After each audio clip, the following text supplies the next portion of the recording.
এখন প্রত্যেকটা পুরুষ, যুবক, বয়স্ক, মধ্যবয়স্ক পুরুষের এবং মহিলাদেরও কিন্তু চাওয়া থাকে বা প্রশ্ন থাকে।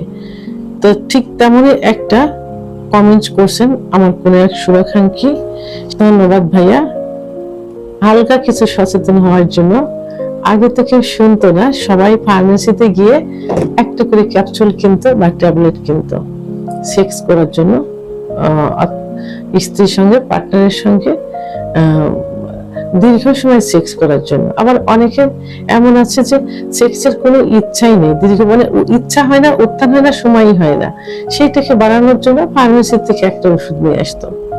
এখন সচেতন হয়েছে আমাদের বড় মাপের ডাক্তারদের, আমাদের মতো ডাক্তারদের এই ভিডিও দেখে, ইউটিউব চ্যানেল দেখে অনেকেই সচেতন হয়েছেন।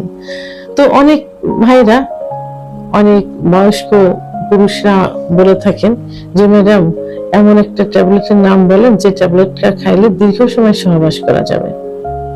আবার অনেক পুরুষ বলে যে এমন একটা ট্যাবলেট বলেন যে স্ত্রীকে খাওয়ালে স্ত্রী সেক্স করার ইচ্ছা হবে। অর্থাৎ তার স্ত্রীর সেক্সের ইচ্ছা নেই, সেক্সের আগ্রহটা বাড়ানোর জন্য। তাদের ধারণা নেই যে পুরুষের যেমন যৌন অক্ষমতা আছে, মহিলাদেরও যৌন অক্ষমতা আছে। পুরুষের যেমন সেক্স হরমোন আছে, মহিলাদেরও সেক্স হরমোন আছে।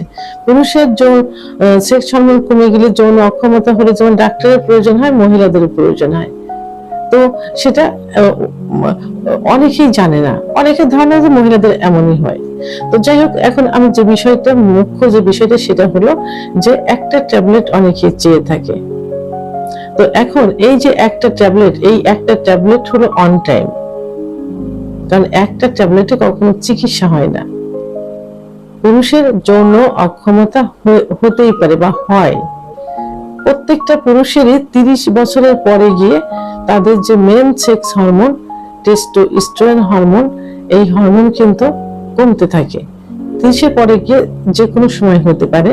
এখন 30 না, এখন 22, 23, 25 বছর বয়সের ছেলেদের, যুবকদেরও কিন্তু হচ্ছে। তো এখন এই যে সেক্স হরমোন কমে যাওয়ার পিছনে বিভিন্ন কারণ রয়েছে। 30 পরে যে সেটা হস্তমৈথুন, বিছনায় ঘর্ষণ, স্বপ্নদোষ।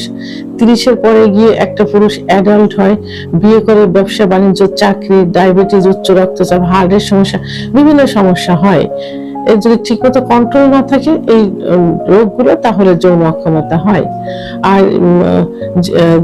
যেগুলো কারণ বললাম, যে হস্তমৈথুন, বিছানায় ঘর্ষণ, এগুলো যদি নেশায় পরিণত হয়ে যায়, তখন তাদের কি হয়, যৌন অক্ষমতা আসে, অর্থাৎ টেস্টোস্টেরন হরমোন কমে যায়।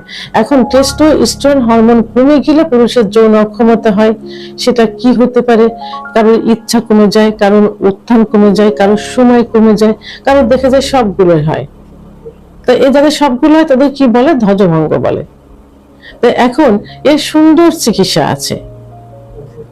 তো সেই চিকিৎসা নিলে এবং কারণগুলো নির্ণয় করে, সেই কারণগুলো বাদ দিয়ে, এবং যে রোগগুলো, ডায়াবেটিস, হার্টের সমস্যা, কিডনি, এগুলো যদি কন্ট্রোলে রাখা যায়, প্রপারলি ডাক্তারের চিকিৎসাধীন থাকা যায় থেকে, এই যৌন অক্ষমতার চিকিৎসা নিলে আবার কিন্তু পূর্বের অবস্থায় ফিরে আসে ইনশাল্লাহ।